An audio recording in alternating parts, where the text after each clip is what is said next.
उसके बाद बीज के ऊपर आप गौर करें। एक बेकदर बीज, जो मामूली चीज़ जिसको हम ज़मीन में बोते हैं, वो अपनी साइज़ से 6 से लेकर 10 अरब तक गुना दरख्त हो जाता है। और इतना बड़ा दरख्त, दुनिया में कई ऐसे दरख्त है जो 100-100 फुट ऊँचे हैं, उस एक बीज में से निकलता है। एक बीज में इतना डाटा मौजूद है, जितना आज तक तारीख़ इंसान में किताबें लिखी गई है, उससे ज़्यादा डाटा एक बीज के अंदर मौजूद है।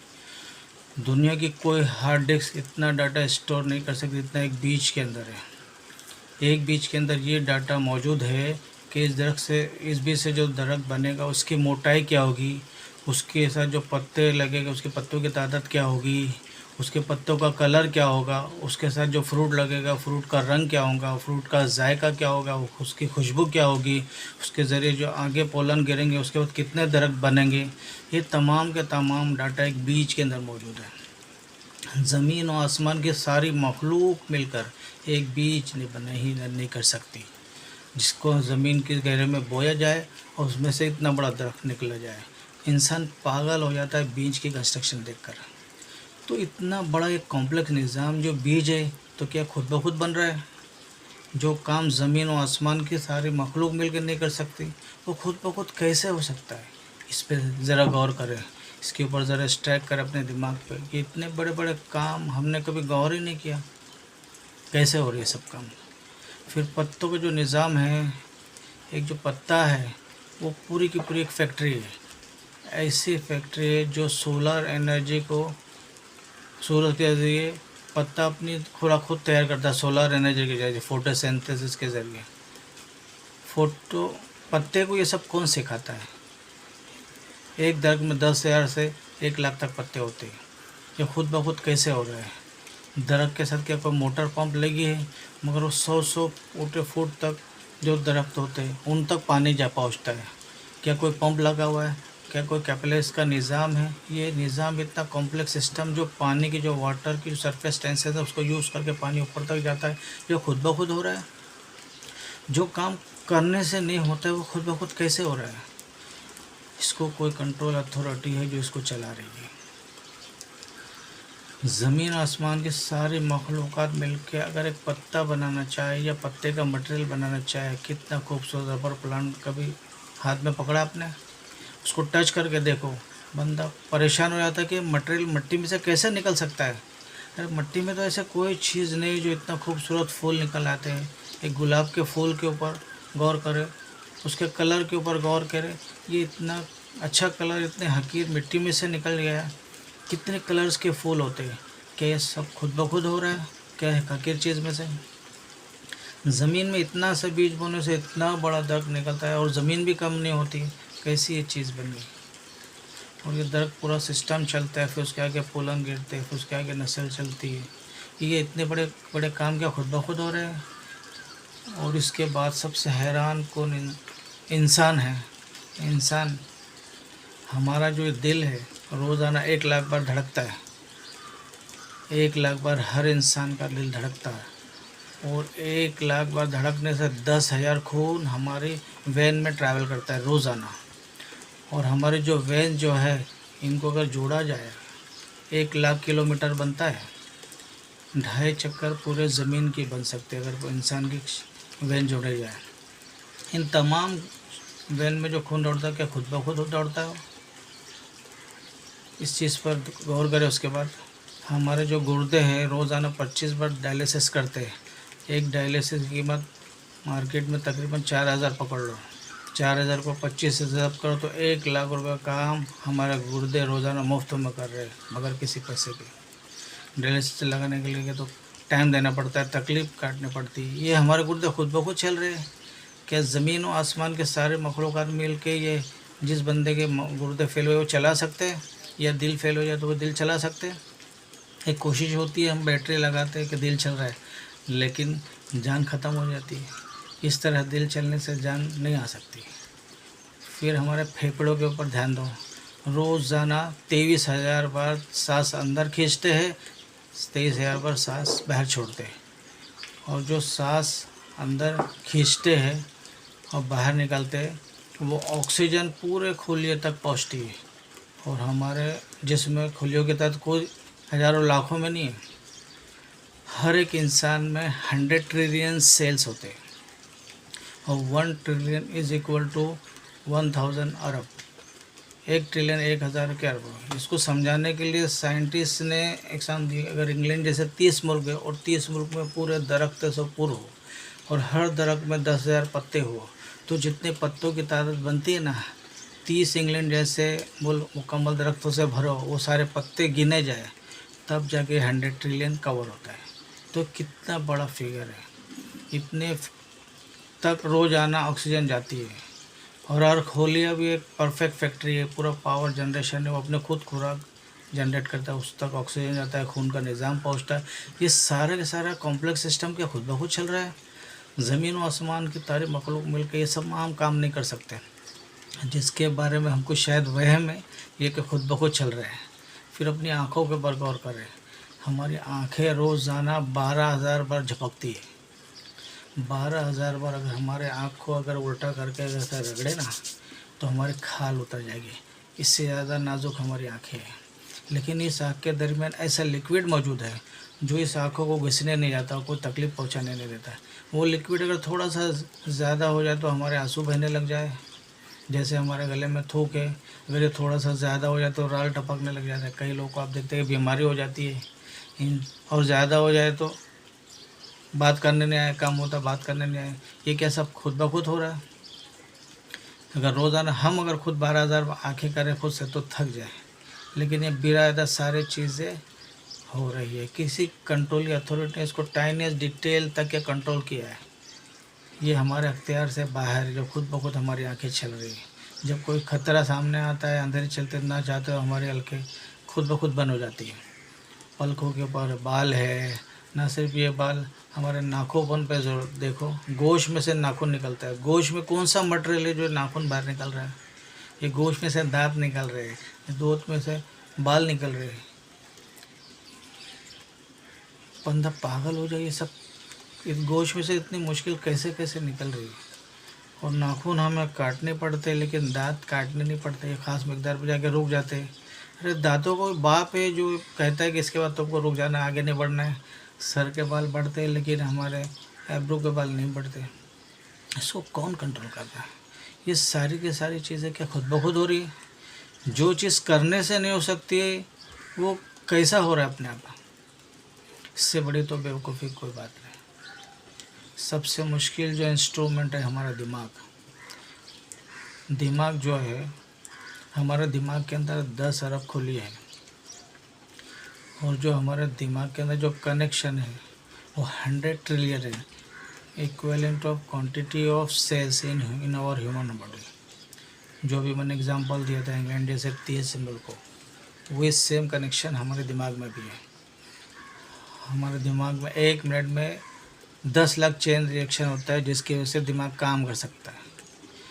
एक कनेक्शन पे अगर फेल हो जाए या डिस्टर्ब हो जाए तो हमारा दिमाग काम नहीं करेगा। इतनी टाइनीस्ट डिटेल तक दिमाग को जो कंट्रोल किया है, ये क्या दिमाग खुद ब खुद कंट्रोल कर रहा है? ज़मीन और आसमान के सारी मखलूक मिल के एक बंदे का दिमाग नहीं चला सकती।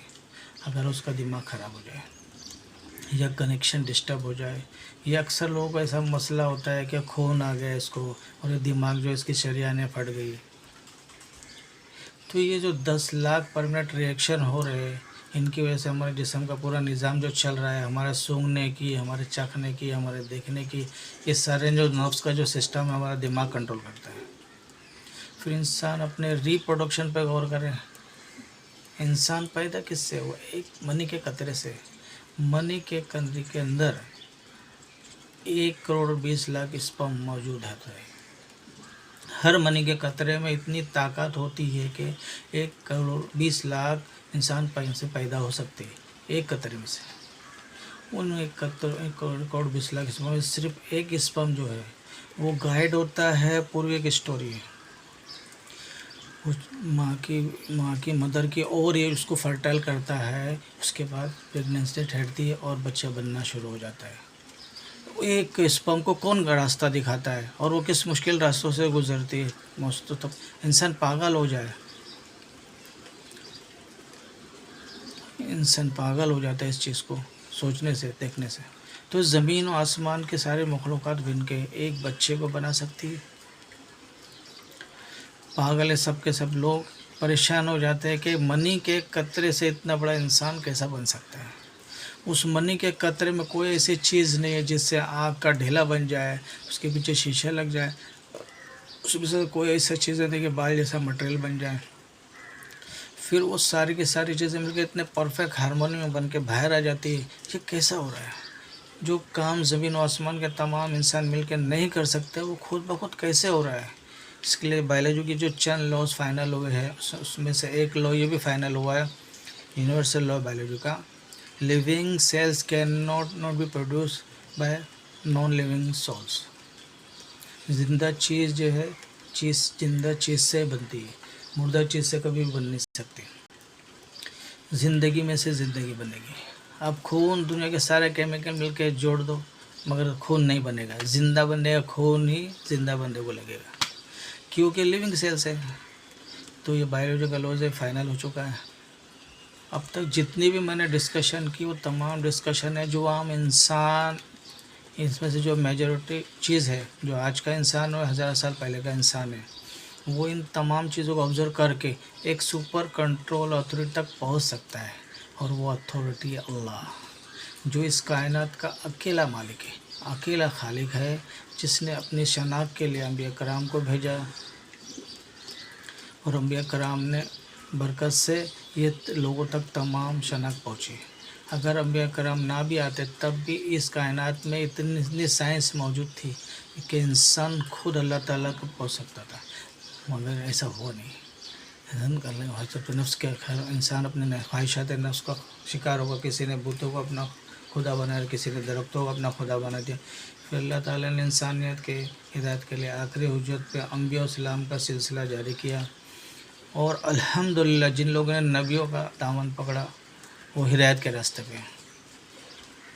जिन जिन उम्मतों में अंबिया आए वहाँ अल्लाह का कंसेप्ट एग्जिस्ट करता है। क्रिश्चियनिटी को आप देख लें, जूडियज़म को आप देख लीजिए, यहूदियत को आप ले लीजिए, ईसाइयत को देख ले, यहाँ अल्लाह का कंसेप्ट मौजूद है। चाहे एक टेम्पर फॉर्म में हो, एक बिगड़ी हुई शक्ल में हो, लेकिन वो इस चीज़ को मानते हैं। आप देखिए डॉलर पे भी लिखा होता है वी गॉड वी ट्रस्ट, अल्लाह में भी बिलीव करते हैं। लेकिन अब गुफ्तगू का सबसे इम्पोर्टेंट शुरू हो रहा है, वो ये है कि वो अल्लाह जो अपनी मखलूक़ात से जुदा अपने अर्श पर अपनी शान के लायक मुस्तवी है, उस अल्लाह का इनकार शुरू हुआ बड़े पैमाने पर साइंस के आड़ में 18वीं और 19वीं सदी में। और अफसोस की बात है कि इंटेलेक्चुअल लोग जो थे, दानिश्वर जो लोग थे, उन्होंने सबसे पहले अल्लाह की ज़ात का इनकार किया। दो बड़े बड़े नज़रिया सामने आए जिनको आज मैंने एड्रेस करना, जिसके लिए मैंने आधे घंटे की जो तमहीद बनाई है, जो हर मुसलमान को, एक एथियस्ट को तबलीग करने के लिए, एक नॉन मुस्लिम को तबलीग करने के लिए, या एक उस मुसलमान को तबलीग करने के लिए जो इस्लाम को एक फरसुदा दीन समझता है, ये नॉलेज ज़रूरी है। 18वीं और 19वीं सदी में दो बड़े बड़े नज़रिए सामने आए जिन्होंने इस दुनिया के अंदर, इंसानों के अंदर इतना बड़ा फितना बर्पा किया कि जिसकी बाकियात आज भी किसी न किसी फॉर्म में मौजूद है। उसमें सबसे पहले नज़रिया जो है 18वीं सदी में इमैनुअल कांट नाम का एक फ़िलासफ़र था, जिसने स्टैटिक यूनिवर्स थ्योरी दी, जिसका मतलब यह था कि ये कायनात हमेशा से इसी तरह चल रही मौजूद है। और इसको मज़ीद सपोर्ट किया कार्ल मार्क्स ने 1873 में। उसने डाइलेक्ट्रिक मटेरियलिज्म का नज़रिया पेश किया। उसने एक बुक लिखी जिसका नाम था डास कैपिटल। उसके अंदर उसने कहा कि मटेरियल जो है, मादा जो है, ये सब कुछ है, इसीलिए सारे रूप धार लिए खुद ब खुद, और ये कायनात हमेशा से एग्जिस्ट कर रही है, इस कायनात को किसी ने बनाया नहीं। तो ये जो नज़रिया है ये इंसानों के अंदर फैला। और दूसरा नज़रिया है 1859 में चार्ल्स डार्विन ने एक बुक लिखी ओरिजिन ऑफ स्पीशीज़ के नाम से, जिसमें उसने theory of evolution bye means of natural selection, कुदरती इर्तिका के ज़रिए चीज़ों का प्रोड्यूस होना, यानी खुद ब खुद पहले बंदर था, फिर इंसान बन गया, आहिस्ता आहिस्ता वो गुजरने के साथ साथ एवोल्यूशन, एक मोटे अल्फाज में मैं समझाऊँ। ये दो नज़रिया जो है इन्होंने इंसानों के अंदर वो बड़े पैमाने में गुमराही फैलाई कि जिसका सबसे ज़्यादा शिकार हुआ खुद ईसाई, क्योंकि सारे इंटेलेक्चुअल लोग जो थे ज़्यादातर क्रिश्चियनिटी से मुत्तफ़र थे और उनका मुत्तफ़र होना जस्टिफाई था, क्योंकि क्रिश्चियनी जो अकली पैमाने पर पूरी तरह नहीं उतरती थी। इससे मुतनफ़र होकर उन्होंने डिनाइल ऑफ गॉड, एथियज़म का नज़रिया एडॉप्ट कर लिया। तो ये दो नज़रिए जो है अल्हम्दुलिल्लाह 20वीं सदी के लेटेस्ट साइंटिफिक डिस्कवरी इसमें इन तमाम नज़रियात को हमेशा के लिए मौत की नींद सुला दिया। और वो मैं आज आपको ब्रीफ करता हूँ कि नज़रियात कैसे ख़त्म हुए। इसको मैंने नाम दिया स्टैटिक यूनिवर्सिटी, जो बाद में स्टेडी स्टेट थ्योरी के नाम से मशहूर हुई। इसका जो खात्मा हुआ, इसका जो मैंने नाम दिया collapse of atheism, denial of God, मुनकर खुदा का जो नज़रिया, जो खुदा को ना मानता हो। ये जो नज़रिया कैसे ख़त्म हुआ। और दूसरा जो है कोलैप्स ऑफ डार्विनिज़म, डार्विन की जो थ्योरी थी, थ्योरी ऑफ एलेवन का खात्मा कैसे हुआ 20वीं सदी के इजाद के बाद। तो सबसे पहले हम कोलैप्स ऑफ एथियज़म को कंसिडर करते हैं। 20वीं सदी के आगाज़ तक लोगों में ये नज़रिया इस्टेब्लिश था कि जो कायनात हमेशा से ही मौजूद है, इसका कोई क्रिएटर नहीं है। इंटेलेक्चुअल लेवल पर रिलीजन बिलीफ तो पैरेलल में चल ही रहा था, लेकिन इंटेलेक्चुअल लेवल पर जो साइंस के दावेदार थे वो कहते थे हमने साइंटिफिक डिस्कवरी की, उन्होंने ये नज़रिया एडॉप्ट किया। अल्लाह का करना ऐसा हुआ कि 1929 में अमेरिका में एक एस्ट्रोनॉमर था, हबल जिसका नाम है, जिसके नाम पे आज भी दूरबीन खला के अंदर छोड़ी हुई है, हबल के नाम पर। उसने कैलिफोर्निया के अंदर एक बहुत बड़ी दूरबीन नस्ब की और उसने कई मंथ तक ऑब्जर्वेशन किया और बड़े एस्टोनिक रिज़ल्ट पे वो पहुंचा कि कायनात के अंदर हर चीज़ मूव कर रही है। तो उस थ्योरी का तो उस वक्त जनाजा नहीं का, जो स्टैटिक यूनिवर्स थ्योरी कि हर चीज़ हर अपनी जगह पे स्टेबल है।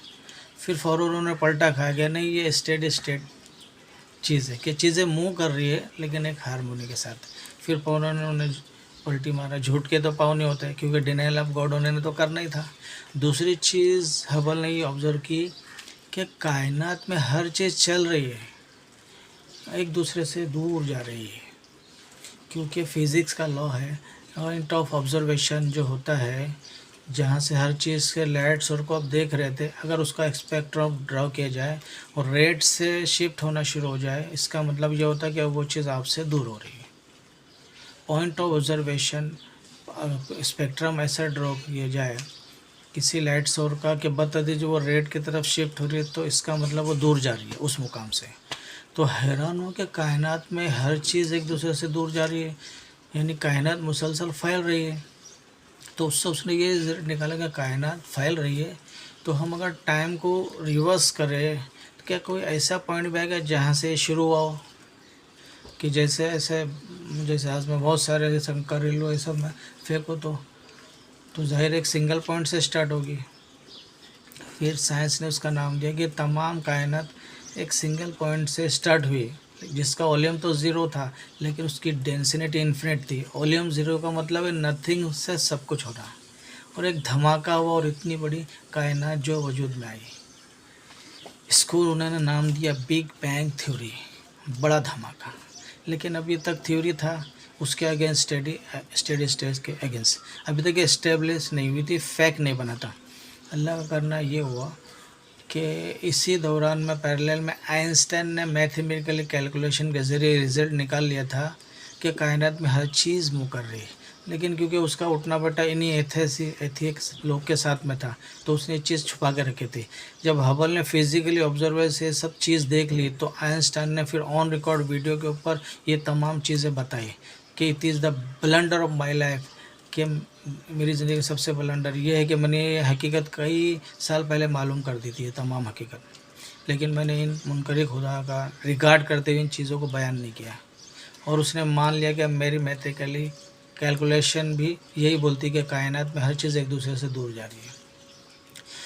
फिर 1948 के अंदर एक साइंटिस्ट आया, जॉर्ज केमो।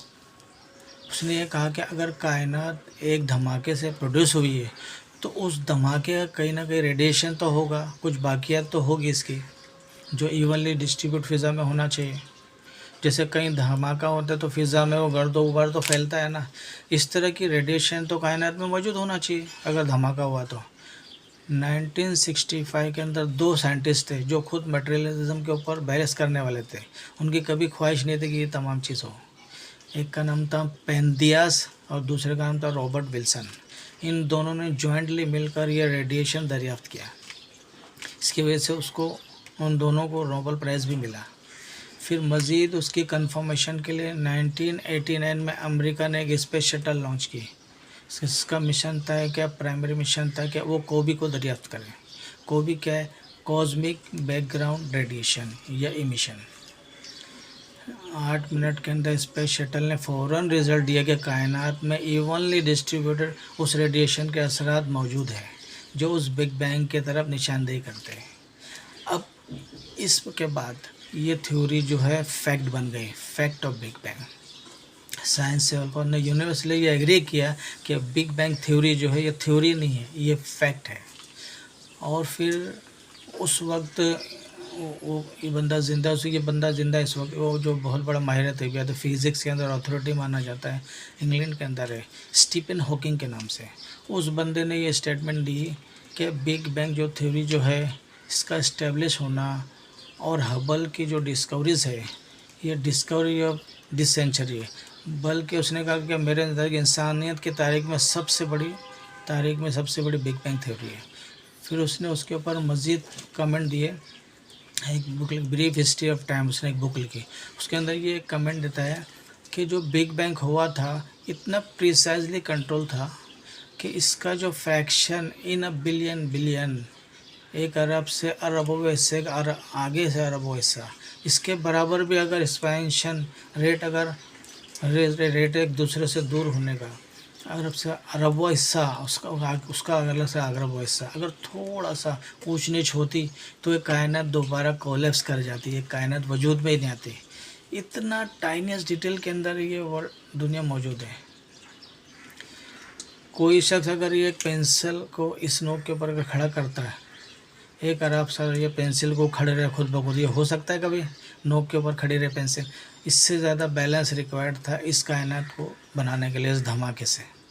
इसके माने बगैर कोई चारा ही नहीं, कोई सुपर बीइंग है, कोई सुपर नेचुरल अथॉरिटी है, कोई सुपर नेचुरल एजेंसी है जिसने तमाम चीज़ों को कंट्रोल किया है। धमाका तो हमेशा डिसऑर्डर कंट्रोल करता है। धमाके से सब चीज़ें कैसे बन सकती है?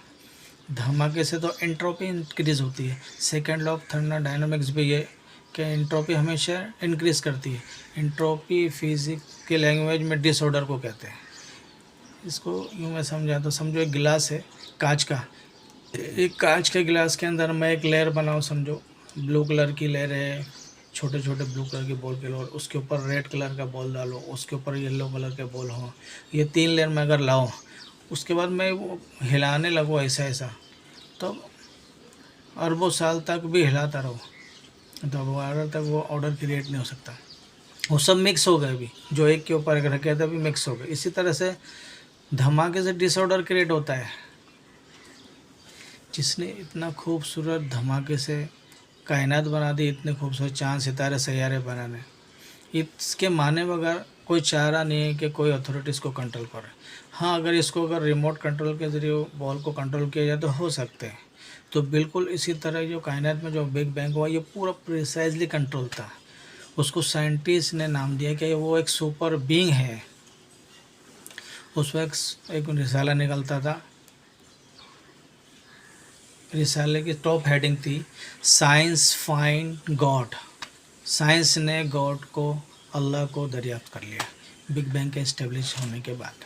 तो अल्हम्दुलिल्लाह इस पर उन्होंने ये वर्डिक्ट दी कि ये ऐसी सुपर नेचुरल एजेंसी इसमें इन्वॉल्व है कायनात को पैदा करना, जो टाइम और स्पेस से फ्री है, मखलूक़ात से जुदा है। और हमारा भी अल्हम्दुलिल्लाह ये अक़ीदा है कि अल्लाह ताला अपने मखलूक़ात से अलग इल्म व कुदरत के साथ है, हमारे शहर के भी करीब है, लेकिन टाइम और स्पेस से आज़ाद अपने अर्श पे इस्तिवा है, उसकी कैफियत में हम नहीं पढ़ते। तो यूँ बिग बैंग थ्योरी का इस्टेब्लिश होना हुआ वो जो नज़रिया था स्टेडी स्टेट का, वो क़यामत तक के लिए दफन हो गया है। 20वीं सदी के साइंस ने उसको दफन कर दिया।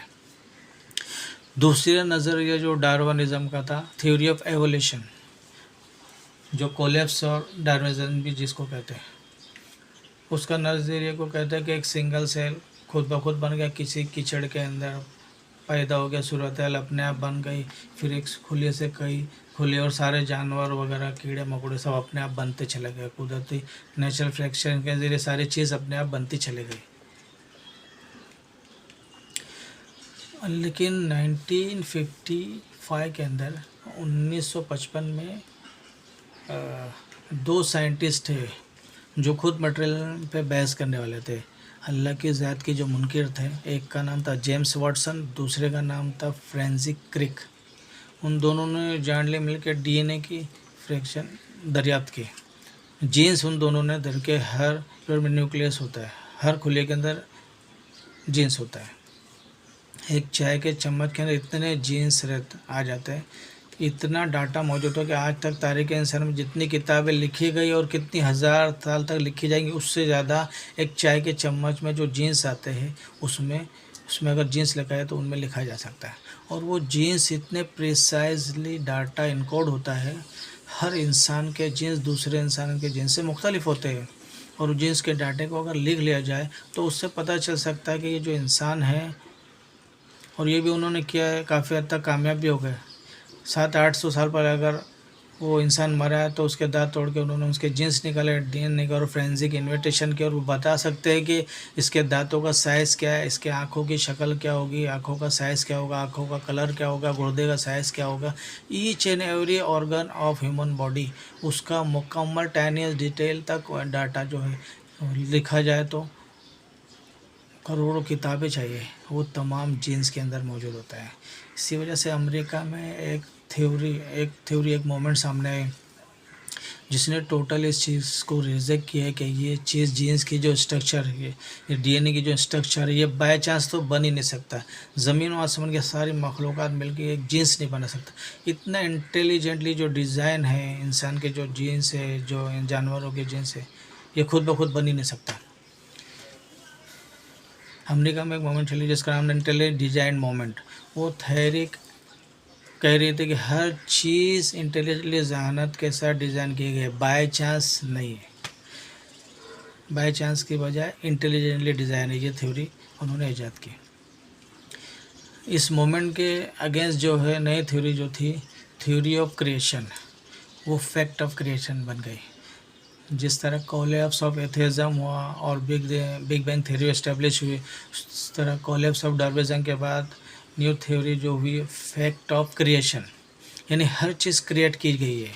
इसमें बड़ी इंपॉर्टेंट चीज़ जो है ऑब्जर्व की है कि इस कायनात के अंदर इतनी फाइन ट्यूनिंग मौजूद है, बिलियन मिलियन के अंदर है। फाइन ट्यूनिंग क्या होता है? एक फाइन ट्यूनिंग यह है कि सूरज का ज़मीन से जो फासला है 15 करोड़ किलोमीटर है, 15 करोड़ किलोमीटर। अब ये फासला थोड़ा सा भी कम हो जाए तो सारे जो लोग जो है गर्मी से थोड़ा सा दूर हो जाए तो सर्दी से मर जाए। तो इस फासले को जो मेंटेन किया जाए, ये स्पेशली डिज़ाइन है कि ज़मीन के ऊपर मखलूक़ात ज़िंदा हो सके। ये एक फ़ाइन ट्यूनिंग है। इस तरह के मिलियंस ऑफ फाइन ट्यूनिंग ज़मीन के ऊपर मौजूद है। सूरज से अरबों एम्पलीट्यूड की जो लेयर है, जो रेज़ है, वो ज़मीन के ऊपर ट्रेवल करती है, लेकिन उनमें से चंद एक रेज़ जो ज़मीन तक पहुंचती है। ओजोन लेयर आती है और बाकी लेयर आती है जो चीज़ों को ऑब्जर्व करती है। फिर अर्थ की मैग्नेटिक फील्ड, ये एक फाइन ट्यूनिंग है। फिर जो ज़मीन पर हिदायश का सबब है, सबसे पहले जो बायोलॉजी का एक और लॉ जो फाइनल हुआ है, तमाम जिंदा चीज़ पानी से बनी है। एक तो वो लॉ, एक होता है कोई भी जिंदा चीज़ मुर्दा में से नहीं बन सकती। दूसरा तमाम जिंदा चीज़ पानी से बनी है। तो पानी की जितनी भी फिज़िकल प्रॉपर्टीज़ है वो फाइन ट्यूनिंग है। फ़िज़ा में ऑक्सीजन की तादाद, हाइड्रोजन के अगेंस्ट, नाइट्रोजन के अगेंस्ट, वो एक फाइन ट्यूनिंग है। ऑक्सीजन कम हो जाए तो कोई सांस नहीं ले सकता। इस तरह अगर फाइन ट्यूनिंग अगर गिननी शुरू हो जाए तो मिलियंस के तादाद में बनती है। इतनी फाइन ट्यूनिंग है जैसे हम ट्यून रेडियो के लिए भी हम इस्तेमाल करते हैं। तो हर चीज़ प्रिसाइजली ये ट्यून है। इस ज़मीन को स्पेशल डिज़ाइन किया गया कि मखलूक़ात इस ज़मीन पे आबाद रहे। इवन पानी का जो कतरा है ना, उसमें 1 अरब से ज़्यादा कतरे हैं। कतरे एटम के अंदर इलेक्ट्रॉन होता है, न्यूट्रॉन होता है, उसका सारा सिलसिला एक पहला अलहदा से एक बहस है वो। 1989 में फाइनली एक फिलोसोफर था अमेरिका का, जॉर्ज ग्रीनस्टाइन, उसने एक बुक लिखी सिम्बॉलिक यूनिवर्स। उसके अंदर उन्होंने एक स्टेटमेंट कोट की है, ना चाहते हुए भी आज हमें साइंटिफिक डिस्कवरीज ने इस बात पर मजबूर कर दिया है, इस कायनात को पैदा करने वाला और चलाने वाला एक सुप्रीम बीइंग है, एक सुपर नेचुरल अथॉरिटी है, जो टाइम और स्पेस से, ज़मानो मकान से आज़ाद है, जिसके ऊपर कोई हवादिस नहीं आते। उसने सारी की सारी चीज़ें कंट्रोल की। हम मजबूर है ये सब मानने के लिए। फिर 1997 में उसने एक बुक लिखी